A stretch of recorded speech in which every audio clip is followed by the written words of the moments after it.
பரந்தூர் விமான நிலையமா இல்லை விவசாயிகள் கண்ணீரானா? எங்கள் தலைவர் விவசாயிகள் கண்ணீர் பக்கம் தான் நிற்பார். ஆதரவு வச்சுன்னா ஒரு தப்பான தொழில் செய்கிற லாட்ரி குடும்பத்தில் சொத்தை அடைஞ்சவர். இவரெல்லாம் எதுக்கு நியாய நேர்மையை பற்றி பேசுகிறாரு?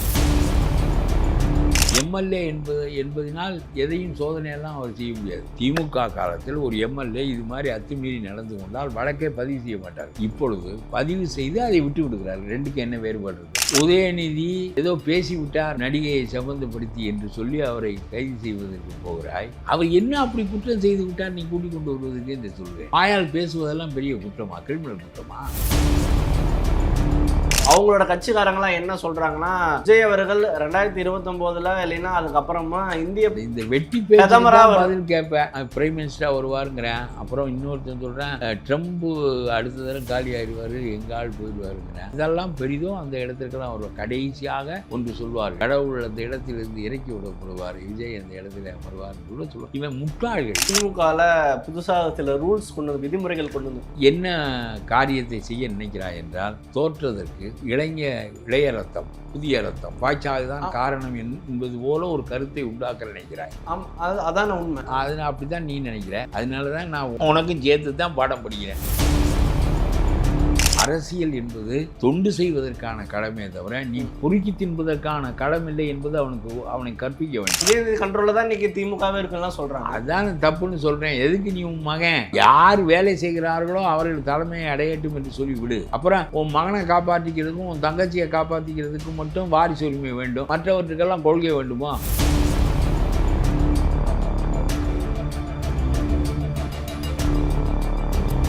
அதே மாதிரி இன்னைக்கு சட்டசபையிலே திமுக பேசியிருக்காங்க, நாங்கள் இருந்ததுனால தான் காங்கிரஸ் விசிகாலாம் ஜெயிச்சாங்க அப்படின்னு பேசுகிறாங்க. திரு நேரு அவர்கள் பேசியிருக்காரு. ஆதவர்ஜனா சொல்லியிருக்காரு, இந்த ஆதிக்க மனப்பான்மை உங்களுக்கு இருக்கு. இது ரொம்ப ஆதவர்ஜனா ஒரு தப்பான தொழில் செய்கிற லாட்ரி குடும்பத்தில் சொத்தை அடைஞ்சவர். இவரெல்லாம் எதுக்கு நியாய நேர்மையை பற்றி பேசுகிறாரு? இவரையெல்லாம் விட்டால் வேறு ஆள் கிடையாது. அங்கே அந்த கட்சிக்கு ஒரு சாராயம் விற்கிறவனா நான் மதிக்க மாட்டேன், லாட்ரி சீட்டு விற்கிறவனா நான் மதிக்க மாட்டேன், வேசி தொழில் வைத்து சம்பாதிக்கிறவட நான் மதிக்க மாட்டேன். இதுதான் உலகம் மதிப்பதில்லை. நான் இல்லை, உலகம் இவர்களை மதிப்பதில்லை. இவர்கள் தான் மந்திரிகளாகிறார்கள், மற்ற தகுதிகளை எல்லாம் பெறுகிறார்கள். எப்படி என்று பார்த்துக்கொள். அதனால் இவர் பேசுகிறார் என்பதையெல்லாம் நீ விடு. இந்த ஆதவ அர்ச்சனாலும் ஒரு வேஸ்ட். இந்த ஆட்சியின் தரத்தை அது காட்டுகிறது. ஆதவ அர்ச்சனா, புஷி ஆனந்த் இவர்களெல்லாம் இந்த ஆட்சியின் தரத்தின் பிரதிநிதிகள். அது ஒரு பக்கத்து முதலமைச்சரே அந்த தரத்தில் இருக்கிறதோ, அப்புறம் அதுக்கு கீழே இருக்கிறவர்கள் இப்படித்தானே இருக்கு. இருந்தாலும் இவங்க பேசுன தப்பு இல்லையா? திமுக பேசுன தப்பு இல்லையா? ஒரு ஆதிக்க மனப்பான்மை தானே. நாங்கள் இருந்தனால தான் விசிகா இருந்தனால தான் திமுக ஜெயிச்சாங்க. இந்த வெட்டி பேச்சு தான் பேசுவார்கள். கொள்கை ரீதியான பேச்சுக்கள் சட்டமன்றத்தில் பேசுவதில்லை. ஓகே, என்ன இதே நான் சொல்கிறேன்.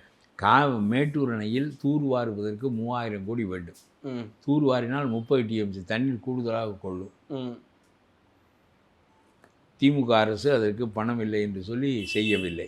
இப்பொழுது இந்த அரசும் செய்யவில்லை. இப்படி ஆக்கபூர்வமான பேச்சுக்களை அவர்கள் பேசுவதில்லை. எனக்கு கார் வேண்டும், வண்டி வேண்டும், ரேகா குதிரை வேண்டும், இதான் பேசுவானே தவிர தரம் அவ்வளவு இறங்கி விட்டது. காலையில் ஒரு கட்சியிலிருந்து மாலையில் வேறொரு கட்சிக்கு வந்தவனெல்லாம் மந்திரி ஆகிவிட்டான். படுத்து கிடந்தவனையெல்லாம் வீதியில் தெரிந்தவனையெல்லாம் கொண்டு வந்து ஆக்கி விட்டார்கள். வேல்பூல் என்றொரு கார்ப்பரேட் நிறுவனம் ஐஸ் பொட்டி செய்கிறார். நான் சொல்கிறது ஐஸ் பொட்டி, நம்முடைய ஏசி இதெல்லாம் செய்கிறான். அவனுடைய இடத்திற்கு ஒரு மந்திரி ஒரு எம்எல்ஏ போகிறார். போய் அவனை மிரட்டி பணம் வாங்குவதற்காகத்தான் இவர் போயிருக்க வேண்டும். இல்லாவிட்டால் அங்கே போவதற்கு ஒரு வேலை இல்லை. ஒரு எம்எல்ஏக்கு அந்த இடத்திற்குள் நுழைவதற்கு எம்எல்ஏ என்பதனால் எதையும் சோதனையெல்லாம் அவர் செய்ய முடியாது. அதற்கு சோதனை செய்ய வேண்டியவன் எவனோ அவன் தான் செய்ய முடியும். இருக்கிறவனெல்லாம் நெல் ஈரப்பதமாக இருக்கிறதா இல்லையா என்று எம்எல்ஏ சோதனை செய்ய முடியாது. அதுக்குள்ளே அதிகாரி தான் சோதனை செய்ய வேண்டும். அது மாதிரி நீ இருக்கிற வீடுகளுக்குள்ளால நுழைவாயா, சோதனை செய்வாயா? நீ கணக்கை ஒழித்திருக்கிறாயா, ஒழிக்கவில்லையா, தப்பானது, இதெல்லாம் வேலையா? ஒரு எம்எல்ஏ வேலையை பார்க்க வேண்டும். வேல்பூல் கம்பெனிக்குள் நுழைகிறார். அவனை மிரட்டி பணம் வாங்குவதுதான் இவருடைய நோக்கமாக இருக்கும். அவன் ஆள்களை வைத்து அவங்க வேலைக்காரர்கள் இருப்பார்களே, இவர்களை விரட்டினார்கள். இவன் 10 பேரை கூட்டி கொண்டு போகிறான், உள்ளே போகிறான். கடைசியில் மேனேஜர் வரையிலும் போய் மிரட்டுகிறான். பிறகு இந்த மேனேஜர்கள் அவன் இதற்கெல்லாம் கவலைப்பட மாட்டான். அவன் பெரிய கார்ப்பரேட் கம்பெனி, இவெல்லாம் சோட்டா இவன். சரிங்க அதனால அவன் வழக்கு கொடுக்குறான். ஐயா. ஓகே, அடுத்த ஓகே கேளு கேளு, வழக்கு கொடுக்குறான். இவன் அவர்கள் பேரில் வழக்கு கொடுக்குறான். மாற்றி மாற்றி. சரி, திமுக காலத்தில் ஒரு எம்எல்ஏ இந்த வேலையை செய்தால் வழக்கே பதிவு செய்ய மாட்டார்கள். விஜய் காலத்தில் பதிவு செய்து கைவிட்டு விடுகிறார்கள். ரெண்டுக்கும் வேறுபாடு இல்லை என்று நான் சொல்ல வருகிறேன். புரிகிறதா உனக்கு? திமுக காலத்தில் ஒரு எம்எல்ஏ இது மாதிரி அத்துமீறி நடந்து கொண்டால் வழக்கே பதிவு செய்ய மாட்டார்கள். இப்பொழுது பதிவு செய்து அதை விட்டு விடுகிறார்கள். ரெண்டுக்கும் என்ன வேறுபாடு இருக்குது? ரெண்டு ஆட்சிக்கு என்ன வேறுபாடு இருக்குது? ரெண்டு ஆட்சியினுடைய செயல்களுக்கும் என்ன வேறுபாடு இருக்குது? சொல்லு. இப்படி திருன்னு முடிச்சுங்களே இருக்கேன். இல்லை புரியுது. அப்புறம் என்ன சொல்லு? இருக்கு இருக்கு இல்லை, நீங்கள் பேசுகிறத கேட்டு ஐயா. அதனால ஒன்றும் வேறுபாடும் இல்லை, ஒன்றும் இல்லை. இந்த எம்எல்ஏக்கள் எல்லாம் தரங்கட்டவர்களாக இருக்கிறார்கள். இப்படி புடியாட்கள், வேறு வேறு கட்சிகளிலிருந்து வந்த புடியாட்கள் இவர்களெல்லாம். இன்னும் புடியாட்கள் பிடிக்க போகிறேன் என்று இந்த செங்கோட்டையன் மாதிரி ஆட்கள் பேசி கொண்டிருக்கிறார்கள். அடுத்த மானம் கட்டதனம். அடுத்த கேள்வி நான் அதுவும் தாங்க வச்சிருக்கேன். சமீபமா செங்கோட்டையன் சொல்லியிருக்காரு, இன்னும் 10லேருந்து 15 எம்எல்ஏக்கள் அதிமுகலேருந்து வருவாங்க அப்படின்ற மாதிரி சொல்லியிருக்காரு. எப்படி வருவார்கள்? ஏன் வருவார்கள் நான் கேட்கிறேன். இப்பொழுது விஜயபாஸ்கர் உள்ள வந்தார். 2 விஜயபாஸ்கர் வந்திருக்கிறார். ஆமா ஆமா. இந்த 2 விஜயபாஸ்கரும் ஊழலில் ஊறி திளைத்தவர்கள். CV சண்முகம் வருகிறார், ஊழலில். வேலுமணி வருகிறார், ஊழலில் ஊறி. இவர்கள் மீது ஏன் வழக்கில்லை? செந்தில் பாலாஜியை குறிவைத்து அடிக்கிறாய். உதயநிதி ஏதோ பேசிவிட்டார் நடிகையை சம்பந்தப்படுத்தி என்று சொல்லி அவரை கைது செய்வதற்கு போகிறாய். உனக்கு கைதியும் செய்ய தெரியவில்லை. 3 மணி நேரம் குளித்து கொண்டிருக்கிறார், 3 மணி நேரம் என்று கேலி பேசுகிறாயே. உனக்கு அதிகாரம் இருந்தால் உழைத்து கொண்டு போய் துண்டை கட்டி விட்டு கூட்டி கொண்டு வந்து வேனில் ஏற்று. ஜெயலலிதாவாக இருந்தால் கருணாநிதி அப்படித்தான் செய்தார். டவுசர் என்றார். டவுசர்லாம் வேண்டாம் வாயா என்று இழுத்து கொண்டு போய் வைத்து விட்டார்கள். டிஆர் பால் போய் கேட்டை உடைத்தார். மத்திய மந்திரியை கைது செய்தார். உனக்கு தெம்பு இருக்க வேண்டும், அதிகாரத்தை பயன்படுத்த தெரிய வேண்டும். அவர் 3 மணி நேரம் குளித்து கொண்டே இருக்கிறார். குளித்து கொண்டு குளிக்கிற அறைக்குள்ளே நுழைஞ்சு அவரை கூட்டிக்கணுமா? அவர் என்ன அப்படி குற்றம் செய்து விட்டார் நீ கூட்டிக் கொண்டு வருவதற்கு என்று சொல்கிறேன். வாயால் பேசுவதெல்லாம் பெரிய குற்றமா? கிரிமினல் குற்றமா? அடிதடி குற்றம், இரத்த காயம் குற்றம், இன்னொருத்தனுடைய சொத்தை அபகரிப்பது குற்றம், ஏமாற்றுவது குற்றம். இது என்ன வாயால் சொல்லியதுக்கு அதுக்கு அவதூறு வழக்கு போடு, அதுக்குள்ளே அபராதத்தை போடு. அதை விட்டு போய் எல்லாத்துக்கும் கைது செய்வியா நீ? இந்த திருச்சி சிவா மகனை நீ போய் உன்னுடைய 2வது குடும்பத்தை பற்றி பேசினார் என்பதற்காக நீ அவரை கொண்டு போய் சிறையில் குண்டாசில் வைத்திருக்கிறாயே. குண்டாசில் கைது செய்யப்பட வேண்டிய குற்றமா அது? எவனாவது ஒருவன் ஒரு வாயால் பேசியதற்காக கேள்வி கேட்பாடு இல்லாமல், கோர்ட்டு விசாரணை இல்லாமல் சிறையில் வைப்பானா? இது நல்ல ஆட்சி முறையா? அது ரொம்ப தவறாத. அடுத்தபடியே திமுக பாஜக அவங்களோட அலைன்ஸ் ஃபார்ம் ஆன மாதிரி தான் இருக்குது. எதுவுமே எதிர்ப்பு தெரிவிப்பில்லை. திமுக வந்து பாஜக இப்போ சமீபமாக எதிர்த்து பேசுன மாதிரி தெரியல. சீக்கிரமாக அவங்களோட அமைச்சரவையெல்லாம் இடம் பண்ண போகிறாங்க அப்படின்ற மாதிரி தகவல்லாம் வருது. எப்படி பார்க்குறீங்க திமுக பாஜக கூட்டணியை? திமுக கொஞ்சம் உழண்டு விட்டான். பிஜேபியோடு ஒரு கள்ள உறவு இருக்கிறது என்று சொல்கிறார்கள். நேரடி உறவு வருவதற்கு வாய்ப்பு இருக்கிறது என்று நான் நினைக்கவில்லை. கள்ள உறவு இருக்கிறது. அவர்களுடைய தீர்மானங்களை நிறைவேற்றுவதற்கு இவர்கள் வெளிநடப்பு செய்து அந்த தீர்மானங்களை நிறைவேற்ற வைத்து விடுவார்கள். உதவியாக இருப்பாங்க, உதவியாக இருப்பார்கள். கள்ள உறவு அது நல்ல உறவு இல்லை, கள்ள உறவு இருக்கிறது என்று சொல்லுகிறார்கள். மருத்துவர்கள் பேசுவதில்லை. ஒன்று. 2வது, இந்த விஜயால் எதுவும் செய்ய முடியாது. விஜய் பூனையையும் எதிர்க்க முடியாது, புலியையும் எதிர்க்க முடியாது. அவ்வளவுதான் அவருக்குள்ள நிலைமை. அதாவது ஒரு முதலமைச்சராக இருக்கிறவர் மேகதாதுவிலே அணை கட்டுகிறான் என்றால் மக்களை திரட்ட வேண்டும், மக்களிடம் பேச வேண்டும். கடைசியில் தமிழ்நாடு பாலைவனம் ஆகும் என்று சொல்லி மக்கள் திரள் தான் இவருடைய பலம். இவர் வாழ்க்கையில் இங்கிருந்து கோர்ட்டுக்கு போய் கோர்ட்டில் இப்படியும் சொல்லுவான் அப்படியும் சொல்லுவான். கோர்ட் அல்ல முடிவு. மக்களை நீ திரட்டி பலப்படுத்தி வைத்து விட்டால் கோர்ட்டும் மாறி சொல்ல முடியாது. நான் சொல்லுவது தெரியாதா? உனக்கு பேச தெரியவில்லை. மக்களுமே மேகதாதுவை பற்றி நீ பேசுவதே இல்லை. நீ போய் அவனிடம் பலாரம் சாப்பிட்டு விட்டு உறவாடி விட்டு வருவோம் என்று இருந்தாய். அவன் வராதே என்று சொல்லிவிட்டான். கடைசியில் வெள்ளம் தானாக வந்து விட்டது. ஆகவே எதற்காக சொல்கிறேன் என்றால், மக்கள் பிரச்சனைகளை எடுத்து மக்களிடம் பேசி மக்களை திரட்டி வைத்து கொண்டால் தான் தமிழ்நாட்டினுடைய காரியங்கள் நடக்கும். இந்தியை எப்படி நீங்கள் நிறுத்தினீர்கள்? அரசியல் சாசனத்தில் இந்தி இருக்கிறது, மத்திய அரசாங்கத்தின் கையில் அதிகாரம் இருக்கிறது. ஏன் தமிழ்நாட்டில் இந்தியை திணிக்க முடியவில்லை? 65 நடந்த போராட்டம் தொடர்ந்து திமுக போராடும் என்கின்ற நிலை அதன் காரணமாக இந்தி இங்கே நுழைய முடியவில்லை. ஆக மக்களை எப்பொழுதும் எதிர்நிலையில் திரட்டி வைத்துக்கொள்ள அவர்கள் முடிகின்ற காரணத்தினால் தானே இந்தி வரவில்லை. நீ மக்களை திரட்டி வைத்து கொண்டால் தானே நாளைக்கு மேகதாது வராது, நாளைக்கு மும்மொழி திட்டம் வராது. நீ மக்களிடம் பேசுவதே இல்லையே, உனக்கு எப்படி பேச வேண்டும் என்று தெரியாது. ஆகவே நீ ஊமைத்துறையாக ஆகிவிட்டாய். உன்னுடைய ஆட்சி ஊமைத்துறையினுடைய ஆட்சியாக ஆகிவிட்டது. அதனாலே என்றைக்கும் மக்கள் வேறாகவும் நீ வேறாகவும் இருப்பாய். நான் சொல்வது தெரியுதா? there is no communication between you and the people. உன்னால் முடியவில்லை, உனக்கு அது தெரியவில்லை, பயப்படுகிறாய். அதன் காரணமாக மக்கள் வேறாகவும் நீ வேறாகவும் இருப்பாய். ஐயா, இப்போ இந்த அலைன்ஸ் ஃபார்ம் ஆயிடுச்சுன்னா மக்கள் மத்தியில் அவங்கள அம்பலப்பற்ற மாட்டாங்களா? திமுக ஏற்கனவே ஒரு 57 எம்எல்ஏக்கள் தான் இருக்காங்க. இல்லை, அழிந்து போய்விடுவார். பிஜேபியோடு திமுக என்றைக்கு கள்ள உறவு வைத்து கொண்டாலும் சரி, நல்ல உறவு அழிந்து போவார். அதே மாதிரி நம்மளோட தாவேக அரசுமே தமிழக முதல்வர் விஜயுமே பாஜக கொஞ்சம் இணக்கமா போறாருன்ற மாதிரி அவர் ஒரு தன் சிந்தனை இல்லாதவர். அதனாலே அவர் எல்லாவற்றுக்கும் பயப்படுவார். ஏன் சட்டமன்றத்தில் பேசுவதில்லை? தவறாக பேசி விடுவோமோ என்று அச்சம். ஆகவே மக்களை திரட்ட வேண்டிய நிலையிலிருந்து அவர் தன்னை விடுவித்து கொண்டு விடுகிறார். மக்கள் இவர் செய்கின்ற ஊமைத்துறை ஆட்சி இருக்கிறதே, இது மக்களிடமிருந்து இவரை விலக்கி வைக்கும். இவர் நினைக்கிறார் நான் போனால் கூட்டம் கூடும் என்று. கூட்டம் கூடுவது வேறு, கருத்து உருவாக்குவது வேறு. மக்களிடம் கருத்தை உருவாக்குவது வேறு, கூட்டம் கூடுவது வேறு.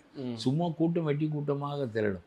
இப்பொழுது இந்த ஆட்சி வந்ததற்கு காரணம் நீ கருத்து திரட்டவில்லை. மக்கள் 50 ஆண்டு ஆட்சியில் நொந்து போயிருந்தார்கள். மாறி மாறி ஆளுகிறார்கள், மாறி மாறி நம்மை சுரண்டுகிறார்கள் என்று நொந்து போயிருந்தவர்கள் எவனாவது ஒருவன் ஒரு கட்சியாக வந்து 234 தொகுதியிலும் ஆள் நிறுத்தினால் அவனை கொண்டு வந்து விடுவோம் என்று நிறுத்தினார்கள். ஒரு பன்றிக்குட்டி வந்திருந்தாலும் ஒரு கழுதை குட்டி வந்திருந்தாலும் இந்த ஆட்சியை அதன் மீது திணித்திருப்பார்கள். 234 தொகுதியிலும் ஆள் நிறுத்த முடிந்திருந்தார். ஆக இந்த ஆட்சி விஜயின் மீது திணிக்கப்பட்ட ஆட்சி. இவருடைய செல்வாக்கால் மற்றவற்றால் இவர் கருதி இவர் பேசி மக்களை திரட்டி பெற்ற ஆட்சி இல்லை. இது திணிக்கப்பட்ட ஆட்சி. மக்கள் அந்த 2 அரக்கர்களிடமிருந்து விடுதலை அடைய நினைத்தார்கள். எனக்கெல்லாம் கூட மாற்று கட்சியாக அதிமுக தான் வரும் என்று தான் நான் நினைத்தேன். ஓகே, ஏனென்றால் அப்படித்தான் நடந்தது. 50 ஆண்டுகளாக அப்படித்தான் நடந்தது. ஆகவே அதிமுக தான் வரும் என்று நான் நினைத்தேன். மக்கள் 2ஐயும் தாண்டி சிந்திக்கிறார்கள் என்று சொன்னால் இனிமேல் 2 பேரும் மாற வேண்டிய கடமை 2 பேருக்கும் இருக்கிறது. இந்த திமுக மாற மாட்டான். அவன் சும்மா 45 வயதுக்கு கீழ்பட்டவர்களெல்லாம் நான் செயலாளராக கொண்டு வருகிறேன் என்று சொல்லுகிறானே தவிர, இவன் 75 வயதான நேரு அந்த இடத்தில் இருப்பதா குற்றம்? நேரு ஊழல் செய்தது குற்றம். இப்போ நீங்கள் தமிழக முதல்வர் ஜோசப் விஜய் பற்றி பேசிகிட்டு இருந்தீங்க. அவங்களோட கட்சிக்காரங்களாம் என்ன சொல்கிறாங்கன்னா, விஜய் அவர்கள் 2029 இல்லைன்னா அதுக்கப்புறமா இந்திய இந்த வெட்டி பேசுறது கேட்பேன். இது அதாவது அவங்க ஒரு விவரம் இல்லாத கூட்டம். இல்லை, அவர் பிரைம் மினிஸ்டராக வரணும்னா கேட்குறாங்க. பிரைம் மினிஸ்டராக வருவாருங்கிறேன். அப்புறம் இன்னொருத்தன் சொல்கிறேன், ட்ரம்ப்பு அடுத்த தடவை காலி ஆயிடுவார், எங்கள் ஆள் போயிடுவாருங்கிறேன். அவனுக்கு என்ன சொல்கிறது? எந்த நாட்டுக்கு வரும்? எதெல்லாம் பெரிதோ அந்த இடத்துக்கெல்லாம் வருவார். கடைசியாக ஒன்று சொல்வார்கள், கடவுள் அந்த இடத்திலிருந்து இறக்கி விடப்படுவார், விஜய் அந்த இடத்துல வருவார் என்று கூட சொல்லுவார். இவன் முட்டாள்கள். இவர்கள் பேசுவதற்கு நீ எதற்கு என்னிடம் விடை கேட்கிற? இல்லை, அதுக்கான வாய்ப்பு இருக்குன்ற மாதிரி தோணுதான். ஏன்னா இப்போ முட்டாள்கள் கேட்பதற்கெல்லாம் வாய்ப்பு இருக்கான்னு கேட்டீங்கன்னா உனக்கே தெரிய வேண்டாமா? தண்ணி எப்படி பள்ளத்திலிருந்து மேட்டை நோக்கி பாயாதோ, எப்படி இது என்று ஒரு முறை விபத்து நடந்து விட்டது. அதனாலே எல்லா சமயமும் எல்லா நிலைகளிலும் விபத்து நடக்கும் என்று இவர்கள் சொன்னார்கள் என்றால் இதற்கு நீ விடை கேட்கிறாய். நான் என்ன சொல்கிறேன், நீ முதல்ல இந்த தமிழ்நாட்டை ஒழுங்கா ஆளு. இதற்கு காரணங்களை சொல்லு. தமிழ்நாட்டு மக்களுடைய உரிமைகள் பறிபோகின்ற போது பேசு. மேகதாதுவுக்கு பேசு, மும்மொழி திட்டத்துக்கு எதிராக பேசு, தொகுதி வரையறைக்கு எதிராக கடுமையாக நில். மக்களிடம் ஏன் தொகுதி வரையறை கூடாது என்று விளக்கு. அப்பொழுதுதான் உனக்கும் மக்களுக்கும் நெருக்கம் ஏற்படும். ஓகே, நீ மக்களிடமிருந்து விலகி நிற்கிறாய். ஏனென்றால் நீ ஊமைத்துறையாக இருப்பதினால். அதனால் இந்த நடக்கின்ற ஆட்சி ஒரு ஊமைத்துறை ஆட்சி. இந்த ஜால்ராக்கள் பின்னாடி இருந்து கொண்டு கூக்குரல் இடுகிறார்கள். அதனால் ஒன்றும் பயனில்லை. இவன் சொல்லுகிறான் என்று ஏதோ சாக்ரட்டிஸ் சொல்லிவிட்டது போல இதற்கு மறுப்பு உங்களிடம் இருக்கிறதா என்று நான் கேட்கிறாய்.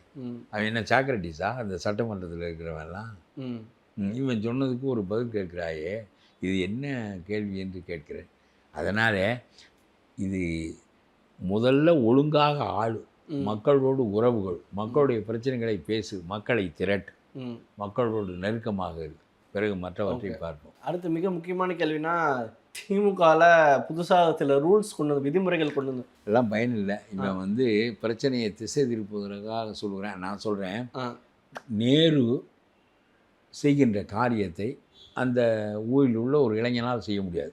KN நேரு செய்கின்ற காரியத்தை 30-35 வயது இளைஞனால் ஓட்டப்பந்தயத்துக்கு அரசியலுக்கு வருகிறார்கள். காரியம் செய்வதற்கும் செல்வாக்கோடு செய்வதற்கும். நாளைக்கு ஒரு திமுக காரனை பிடித்து விட்டார்கள் என்றால் நேரு கூப்பிட்டு கலெக்டரிடம் பேசுவார், எஸ்பியிடம் பேசுவார். அவன் பேச முடியாது. அவன் வந்து அண்ணன் சொல்லுங்கன்னு தான் நிற்பான். அதனால் நீ இந்த ஏமாற்று வேலையை எதற்கு செய்கிறாய் என்றால், ஏதோ திமுக தோற்றுவதற்கு காலத்திற்கேற்றவாறு இளைஞர்களுக்கு வாய்ப்பளிக்காததுதான் காரணம் என்பது போல. 95 வயது ராஜாஜி செத்தார். 45 வயதை வைத்து அவரை ரீப்ளேஸ் செய்ய முடியாது. 95 வயதோடு சுதந்திரா கட்சியும் செத்து விட்டது. அறிவு, நேர்மை, வாழ்க்கை முறை, இதுதான் அரசியலினுடைய தலைமை. நான் சொல்லுவது தெரிகிறதா? உங்களுடைய வயது பெரியாருடைய வயதை போல் 95 இருக்கலாம். பெரியாருக்கு பின்னால் ஏன் வீரமணி இந்த இடத்தை அடைய முடியவில்லை? இளைஞர் வீரமணி ஏன் அந்த இடத்தை கைப்பற்ற முடியவில்லை? பெரியார் என்பது மண்டை சுரப்பு, பெரியார் என்பது அறிவு சுரப்பு, பெரியார் என்பது தொண்டின் மகுடம். ஆகவே பெரியாருடைய இடத்தை இன்னொரு அது வயதல்ல. 95 வயதிலும் கடைசியாக அவர் பேசிய பேச்சு கலக்கத்தை உண்டாக்கியது. அதே மாதிரி ராஜாஜி 95 வயது செத்தவளும் சுதந்திரா கட்சி செத்து போய்விட்டது. ஏன் இன்னொரு இளைஞனை வைத்து கொண்டு நடத்த வேண்டியதானே? இது இளைஞனா முதியவனா என்பதற்கான பிரச்சனை இல்லை. நீ இப்பொழுது செய்கின்ற வேலையெல்லாம் என்ன காரியத்தை செய்ய நினைக்கிறாய் என்றால், தோற்றுவதற்கு இளைய ரத்தம், புதிய ரத்தம் பாய்ச்சாதுதான் காரணம் என்பது போல ஒரு கருத்தை உண்டாக்க நினைக்கிறாய். அதான உண்மை. அது அப்படிதான் நீ நினைக்கிற. அதனாலதான் நான் உனக்கும் சேர்த்து தான் இந்த பாடத்தை உனக்கும் சேர்த்து தான் பாடம் படிக்கிறேன். ஊழலினால் தோற்றார்கள். நேரு முதியவர் என்பதற்காக தோற்கவில்லை. நேருவினுடைய வயது 70 என்பதற்காக தோற்கவில்லை. நேரு ஊழல் செய்தார் என்பதற்காக தோற்றார்கள். ஆகவே நீ மாற வேண்டும் என்றால் உன்னுடைய இயக்க கொள்கைகள் சிறந்தவை. இந்திய எதிர்ப்பு, தமிழ் மொழி உணர்வு, தமிழ் இன உணர்வு, எந்த அடிப்படைகளெல்லாம் திராவிட இயக்கத்தின் அடிப்படைகளோ அவைகளெல்லாம் காக்கப்பட வேண்டும் என்றால் உன்னுடைய கட்சி காக்கப்பட வேண்டும். ஆனால் உன்னுடைய கட்சி ஊழல் கட்சியாக இருந்தால் அந்த கொள்கைகளும் சேர்ந்து அழிந்துவிடும். நீதி கட்சி அழிந்தது போல் உன்னுடைய கட்சி அழியும். ஆகவே நான் சொல்லுகிறேன், இனிமேல் நாங்கள் உணர்ந்து விட்டோம், தவறான வழியில் சென்று விட்டோம். அரசியல் என்பது பணத்தால் நடப்பது என்று கருதி விட்டோம். பணத்தை திரட்டி மறுபடியும் பணத்தை மக்களிடம் வீசி அவர்களுடைய வாக்குகளை வாங்கி மீண்டும் ஆட்சிக்கு வருவது, மீண்டும் ஊழல் செய்வது, மீண்டும் அந்த ஊழல் பணத்தால் மக்களை அடிப்பது, அவர்களுக்கு 2000 கொடுப்பது, 5000 கொடுப்பது, பிறகு அவர்களிடம் ஓட்டுக்களை பெறுவது என்கின்ற முறையை மக்கள் விரும்பவில்லை என்று தெரிந்து கொண்டு விட்டோம். ஆகவே இனிமேல் எந்த ஊழலையும் திமுக செய்யாது. மீண்டும் திராவிட இயக்க கொள்கைகளை நிலைநாட்டுவதற்கு ஆட்சிக்கு வரும் என்று சொல் மக்களை உன்னை கொண்டு வருவார். இருந்தாலும் அடிமட்டத்தில் இருக்கிறவங்களுக்கு ஒரு ஆசை இருக்குல்ல, நம்ம எப்ப வட்டச்செயலராக அவனை மாற்றணும். அரசியல் என்பது தொண்டு செய்வதற்கான கடமை தவிர நீ பொறுக்கி தின்பதற்கான கடமை இல்லை என்பது அவனை கற்பிக்க வேண்டும். காந்தி கற்பித்தாரே. காந்தி மட்டும் எப்படி ஒரு 50 ஆண்டுகள் நேரிய மனிதர்களை வைத்துக்கொண்டு இந்தியா முழுவதையும் நடத்தியிருக்கிறார். நேரு பிரதம மந்திரி, ராஜாஜி முதலமைச்சர், காமராஜர் முதலமைச்சர், சுசேதா கிருபலானி முதலமைச்சர், எப்படி இவ்வளவு யோக்கியர்கள் அவருக்கு கிடைத்தார்கள்? நாட்டையே தூய்மைப்படுத்தி வைத்திருந்தார். உனக்கு அதெல்லாம் சிந்தனையும் இல்லை, உனக்கு படிக்கிற பழக்கமும் இல்லை. ஆகவே இதெல்லாம் தெரியவில்லை. ஆகவே காந்தி 50 ஆண்டுகள் இந்த நாட்டில் பொய் சொல்வதற்கு கூட வெட்கப்படுகின்ற அளவுக்கு ஒரு நிலையை ஏற்படுத்தி வைத்திருந்தார்.